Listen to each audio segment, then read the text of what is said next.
اعوذ باللہ من الشیطان الرجیم بسم اللہ الرحمن الرحیم۔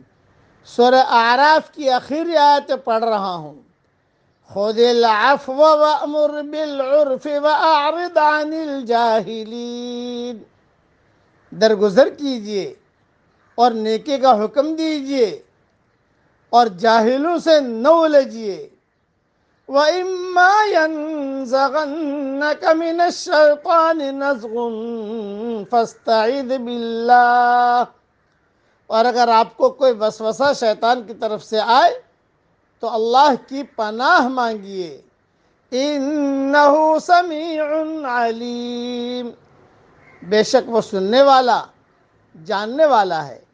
إِنَّ الَّذِينَ اتَّقَوْا إِذَا مَسَّهُمْ طَائِفٌ مِّنَ الشَّيْطَانِ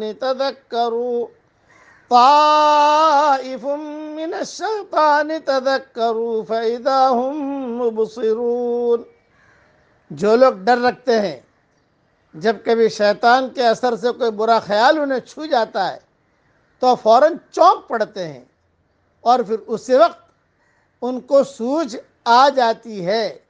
وَإِخْوَانُهُمْ يَمُدُّونَهُمْ فِي الْغَيِّ ثُمَّ لَا يُقْصِرُونَ، اور جو شیطان کے بھائی ہیں وہ ان کو گمراہی میں کھینچے چلے جاتے ہیں، پھر وہ کمی نہیں کرتے۔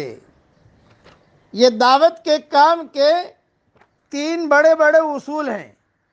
نمبر ایک، خذ العفو، یعنی درگزر کرو۔ نمبر دو، وَأْمُرْ بِالْعُرْفِ، یعنی نیکی کا حکم دو۔ اور نمبر تین، وَأَعْرِضْ عَنِ الْجَاهِلِينَ، اور جاہلوں سے نہ الجھو۔ ایسے حالت میں داعی کو کیا کرنا چاہیے؟ اس کا ایک ہی جواب ہے، اور وہ ہے درگزر اور اعراض، یعنی لوگوں سے الجھے بغیر بالکل ٹھنڈے طور پر اپنا کام جاری رکھنا۔ داعی اگر لوگوں کے نکالے ہوئے شوشو کا جواب دینے لگے تو حق کی دعوت مناظرہ کی صورت اختیار کرے گی۔ داعی اگر لوگوں کی طرف سے چھیڑے ہوئے غیر ضروری سوالات میں اپنے آپ کو مشغول کرے تو وہ صرف اپنے وقت اور اپنی طاقت کو ضائع کرے گا۔ داعی اگر لوگوں کی طرف سے آنے والی تکلیفوں پر ان سے جھگڑنے لگے تو دعوت حق نہ رہے گی، بلکہ معاشی اور سیاسی لڑائی بن جائے گی۔ اس لیے حق کی دعوت کو اس کی اصلی صورت میں باقی رکھنے کے لیے ضروری ہے کہ داعی جاہلوں اور معاندوں کی طرف سے پیش آنے والی ناخوشگواریوں پر صبر کرے اور ان سے الجھے بغیر اپنے مثبت کام کو جاری رکھے۔